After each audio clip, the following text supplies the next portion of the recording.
ಚಾಮುಂಡಿ ದರ್ಶನ ಬಂದಿದ್ರಿ. ತಾಯಿ ಹತ್ರ ಏನ್ ಬೇಡ್ಕೋಬೇಕು ಮತ್ತೆ ಸಿನಿಮಾದ ಬಗ್ಗೆ? ತಾಯಿ ಹತ್ರ ಬೇಡ್ಕೊಳ್ಳೋದಿಲ್ಲ, ಆಶೀರ್ವಾದ ತಗೊಂಡು ಥ್ಯಾಂಕ್ಸ್ ಹೇಳ್ಬೇಕು ಅಷ್ಟೇ. ರಾಕ್ಷಸ 7ಗೆ ರಿಲೀಸ್ ಆಗ್ತಿದೆ. ಯಾವುದೇ ಒಳ್ಳೆ ಕೆಲಸ ಮಾಡ್ಬೇಕಾರೆ, ಇಲ್ಲ ಶೂಟಿಂಗ್ ಮಾಡ್ಬೇಕಾರೆ, ಇಲ್ಲ ನಾವು ಥಿಯೇಟರ್ ವಿಸಿಟ್ಸ್ ಮಾಡ್ಬೇಕಾರೆ ಬಂದು ತಾಯಿ ಆಶೀರ್ವಾದ ಯಾವಾಗಲೂ ತೊಗೊಂಡು ಹೋಗ್ತೀವಿ. ಅದೇ ನಿಟ್ಟಿನಲ್ಲಿ ಇವತ್ತು ಬಂದಿದ್ದೀನಿ. ಖಂಡಿತವಾಗ್ಲೂ ತಾಯಿ ಆಶೀರ್ವಾದ ಇರುತ್ತೆ, ಸಿನಿಮಾ ಚೆನ್ನಾಗಾಗುತ್ತೆ ಅನ್ನೋ ನಂಬಿಕೆ ಇದೆ. ರಾಕ್ಷಸ ಮೂವಿ ಅಂದ್ರೆ ಸರ್ ಏನ್ ಥೀಮ್ ಇದೆ? ತುಂಬ ಹೊಸದು, ನನಗೆ ಪರ್ಸನಲ್ ಆಗಿ ತುಂಬ ಹೊಸ ಜಾನ್ರ್ ನನಗೆ. ಆ್ಯಂಡ್ ಅದಲ್ಲದೆ ನಮ್ಮ ಡೈರೆಕ್ಟರ್ ಹೇಳೋ ರೀತಿ ಬೇರೆ ಯಾವ ಭಾಷೆಯಲ್ಲೂ ಒಂದು ಹಾರರ್ ಟೈಮ್ ಲೂಪ್ ಸಿನಿಮಾ ಬಂದಿಲ್ಲ ಇದುವರೆಗೂ. ಸೊ ನಾವೇ ಫಸ್ಟು ಅಂತ. ಸೊ ಖಂಡಿತವಾಗ್ಲೂ ಜನಕ್ಕೆ ಒಂದು ಹೊಸ ವಿಜುವಲ್ ಎಕ್ಸ್ಪೀರಿಯನ್ಸ್ ಆಗುತ್ತೆ ರಾಕ್ಷಸ. ಪ್ರಜ್ವಲ್ ದೇವರ ಅಂತ ದೇವರಾಜ್ ಸ್ಮೂತ್ ಅದನ್ನೇ ಚೇಂಜ್ ಮಾಡಿ ಅಂದರೆ ನಾನು ಪ್ರತಿ ಸಲ ವಿಭಿನ್ನ ಪಾತ್ರಗಳು ಮಾಡೋ ಅವಕಾಶ ಸಿಕ್ಕಿದಾಗ ಖಂಡಿತವಾಗ್ಲೂ ಅದನ್ನ ಒಪ್ಕೊಂಡಿದ್ದೀನಿ. ಮೊದಲನೇ ಸಿನಿಮಾಲೇ ಸಿಕ್ಸರ್ ಮಾಡಿದಾಗ ಎಲ್ಲರೂ ಚಾಕ್ಲೇಟ್ ಬಾಯ್ ಅಂತಿದ್ರು. ಅದಕ್ಕೆ 2ನೇ ಸಿನಿಮಾಲೇ ನೆಗೆಟಿವ್ ಶೇಡ್ ಮಾಡಿದೆ ಗೆಳೆಯ ಅಲ್ಲಿ. ಸೊ ಈ ಥರದ ಪಾತ್ರಗಳು ಸಿಕ್ಕಾಗ ಒಬ್ಬ ನಟನಿಗೆ ನಟನೆ ಮಾಡೋದು ಒಂದು ಒಂದು ಮಜಾ. ಸೊ ಆ ಅವಕಾಶ ಲೋಹಿತ್ ಕೊಟ್ಟಿದ್ದಾರೆ ನನಗೆ. ಸೊ ನೀವೇನು ಸ್ಮೂತ್ ಅಂತಿದ್ದೀರಾ, ಅದು ಟೋಟಲ್ ಆಪೋಸಿಟ್ ಇರುತ್ತೆ ಸಿನಿಮಾಲಿ. ಈಗ 100-250 ರೂಪಾಯಿ ಟಿಕೆಟ್ ಕೊಟ್ಟು ಬರ್ತಾರೆ ನಿಮ್ಮ ಚಲನಚಿತ್ರ. ಎಕ್ಸೈಟ್ ಅವ್ರಿಗೆ 100 ರೂಪಾಯಿ ಪ್ರತಿಯೊಂದು ರೂಪಾಯಿಗೂ ನಾವು ಅವ್ರಿಗೆ ಎಂಟರ್ಟೈನ್ಮೆಂಟ್ ಕೊಡಬೇಕು, ನಮ್ಮ ಕೆಲಸನೇ ಅದು.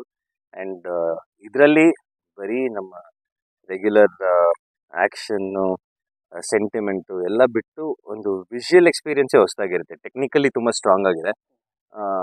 ಪ್ರತಿಯೊಂದು ಶಾರ್ಟನ್ನು ಆಡಿಯನ್ಸ್ಗೆ ಅನಿಸುತ್ತೆ ಹೇಗೆ ತೆಗೆದ್ರು ಶಾರ್ಟ್ ಇದು, ಹೇಗೆ ಸಾಧ್ಯ ಆಯಿತು ಅಂತ. ಸೊ ಖಂಡಿತವಾಗ್ಲೂ ಅವ್ರು ಕೊಡೋ ಪ್ರತಿಯೊಂದು ರೂಪಾಯಿಗೂ ಎಂಟರ್ಟೈನ್ಮೆಂಟ್ ಸಿಗುತ್ತೆ. ಏನು ಎಕ್ಸೈಟ್ ಮಾಡ್ಬೋದು ಜನಗಳು? ತುಂಬ ಒಂದು ಹೊಸ ವಿಜುವಲ್ ಎಕ್ಸ್ಪೀರಿಯನ್ಸ್, ಹೊಸ ಕತೆ. ಈ ಥರದ್ದು ನಾನು ಯಾವತ್ತೂ ಮಾಡಿಲ್ಲ. ಆ್ಯಂಡ್ ಅದೇ ನಾನು ನೋಡಿದಾಗಲೂ ಹಾರರ್ ಟೈಮ್ ಲೂಪ್ ಯಾವತ್ತೂ ಬಂದಿಲ್ಲ. ಬಟ್ ಸೊ ಈ ಹಾರರ್ ಟೈಮ್ ಲೂಪ್ ಕಾನ್ಸೆಪ್ಟ್ ಏನಿದೆ, ಇದು ವಿಜುವಲಿ ನೋಡೋದಕ್ಕೆ ತುಂಬ ಎಕ್ಸೈಟಿಂಗ್ ಆಗಿರುತ್ತೆ. ಆ್ಯಂಡ್ ಪ್ರಜ್ವಲ್ ಒಂದು ತುಂಬ ಹೊಸ ಶೇಡಲ್ಲಿ ಈ ಸಿನಿಮಾ ನೋಡ್ಬೋದು. ಸರ್ ಇತ್ತೀಚೆಗೆ ಎಲ್ಲ ಬರೀ ಪ್ಯಾನ್ ಇಂಡಿಯಾ ಮೂವಿ ಅದ್ರ ನಡುವೆ ಪ್ರಜ್ವಲ್ ಸಿ ಮುಂಚೆನೂ ಎಲ್ಲ ಸಿನಿಮಾಗಳು ಇಲ್ಲಿ ರಿಲೀಸ್ ಆದಮೇಲೆ ಅಲ್ಲಿ ತಗೊಂಡು ಡಬ್ ಮಾಡಿ ಸಿನಿಮಾಗಳನ್ನ ರಿಲೀಸ್ ಮಾಡ್ತಿದ್ವಿ. ಈಗ ಸೈಮಲ್ಟೇನಿಯಸ್ ಆಗಿ ರಿಲೀಸ್ ಆದಾಗ ಅದನ್ನ ಪ್ಯಾನ್ ಇಂಡಿಯಾ ಅಂತೀವಿ. ಯಾವುದೇ ಒಂದು ಕಂಟೆಂಟ್ ಜನಕ್ಕೆ ಇಷ್ಟ ಆದರೆ ಬರೀ ನಮ್ಮ ರಾಜ್ಯದಲ್ಲ, ಇಡೀ ಜಗತ್ತಲ್ಲಿ ನೋಡ್ತಾರೆ. ಅದೇ ಒಂದು ಸಿನಿಮಾ ಇಷ್ಟ ಆಗಿಲ್ಲ ಅಂದರೆ ಎಲ್ಲೂ ನೋಡಲ್ಲ, ಇಲ್ಲೇ ನೋಡಲ್ಲ. ಸೊ ನಮಗೆ ಕಂಟೆಂಟ್ ಆ್ಯಂಡ್ ಕಾನ್ಸೆಪ್ಟ್ ತುಂಬ ಇಂಪಾರ್ಟೆಂಟ್. ಸೊ ನಮ್ಮ ಸೊಗಡಿನ ಕಥೆಗಳು ಇತ್ತೀಚೆಗೆ ಮತ್ತೆ ಹೆಚ್ಚಾಗ್ತಿವೆ, ಅದು ಬಹಳ ಖುಷಿ ಕೊಡುವಂಥ ವಿಷಯ. ಬಟ್ ಒಂದು ಯೂನಿವರ್ಸಲ್ ಕಂಟೆಂಟ್ ಇದ್ದಾಗ ಖಂಡಿತವಾಗ್ಲೂ ಎಲ್ಲ ಕಡೆ ನೋಡ್ತಾರೆ. ಹಾಂ, ಈಗ ಸೈಮಲ್ಟೇನಿಯಸ್ ಆಗಿ ತೆಲುಗಲ್ಲಿ ರಿಲೀಸ್ ಆಗ್ತಾ ಇದೆ. ಮುಂದಿನ ವಾರ ತಮಿಳು, ಮಲಯಾಳಂ. ಚಲನಚಿತ್ರದಲ್ಲಿ ತಮ್ಮ ಪಾತ್ರ ಏನಿರುತ್ತೆ? ಪೊಲೀಸ್ ಆಫೀಸರ್ ಪಾತ್ರ, ಬಟ್ ಅವನ್ನ ನೋಡಿದ್ರೆ ಪೊಲೀಸ್ ಆಫೀಸರ್ ತರ ಕಾಣಿಸಲ್ಲ, ಅವನೇ ರೌಡಿ ತರ ಇರ್ತಾನೆ. ಅದವನ ಆಟಿಟ್ಯೂಡ್. ಅವನ ಡಿಪಾರ್ಟ್ಮೆಂಟ್ ಅಲ್ಲೇ ಎಲ್ರು ರಾಕ್ಷಸ ಅಂತ ಕರೀತಿರ್ತಾರೆ. ಸೊ ಈ ರಾಕ್ಷಸ ಅಗೇನ್ಸ್ಟ್ ಬ್ರಹ್ಮ ರಾಕ್ಷಸ. ಟ್ಯಾಟೋ ಗಿಟ್ ಎಲ್ಲ ಇರುತ್ತೆ, ಅದೆಲ್ಲ ಯಾವ ರೀತಿ? ಸೊ ಇದು ರಾಕ್ಷಸ ಪಾರ್ಟ್ 2 ಸಿನಿಮಾ ನಾವೀಗ ಏನ್ ಮಾಡಿದೀವಿ, ಸೀಕ್ವೆಲ್. ಇದ್ರ ಪ್ರೀಕ್ವೆಲ್ ಬರುತ್ತೆ. ಈ ಡೌಟ್ಸ್ ಏನ್ ಕ್ರಿಯೇಟ್ ಆಗುತ್ತೆ ಇವಾಗ, ಟ್ಯಾಟೂ ಏನಕ್ಕೆ ಹಾಕೊಂಡಿದ್ದಾನೆ, ಏನಕ್ಕೆ ಈ ತರ ವರ್ತನೆ ಮಾಡ್ತಿದ್ದಾನೆ, ಇದೆಲ್ಲ ರಾಕ್ಷಸ 1 ನಲ್ಲಿ ಕ್ಲಿಯರ್ ಆಗುತ್ತೆ.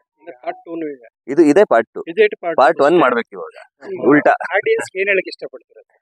ಏನಿಲ್ಲ, ಒಳ್ಳೆ ಸಿನಿಮಾಗಳು ಮಾಡಿದಾಗ ಖಂಡಿತವಾಗ್ಲೂ ನಮ್ ಜನ ಬಂದು ಬೆಂಬಲ ಕೊಟ್ಟಿದ್ದಾರೆ. ಅಂಡ್ ಬರೀ ನಮ್ ಸಿನಿಮಾಗಲ್ಲ, ಇಡೀ ಕನ್ನಡ ಚಿತ್ರರಂಗಕ್ಕೆ ಜನ ಪ್ರೀತಿ ಯಾವಾಗ್ಲೂ ಇದೆ. ಅಂಡ್ ನಮ್ ಕೆಲಸ ಒಳ್ಳೆ ಸಿನಿಮಾಗಳನ್ನ ಮಾಡಿ ಅವ್ರನ್ನ ರಚಿಸೋದು. ನಂಬರ್ ಆಫ್ ಸ್ಕ್ರೀನ್ಸ್ ಇನ್ನೂ ಐಡಿಯಾ ಇಲ್ಲ, ಚೆಕ್ ಮಾಡಿಲ್ಲ, ಬಟ್ ನೋಡ್ಬೇಕು. ರಾಜ್ಯದಂತೆ ಎಲ್ಲ ಕಡೆ ಖಂಡಿತವಾಗ್ಲೂ.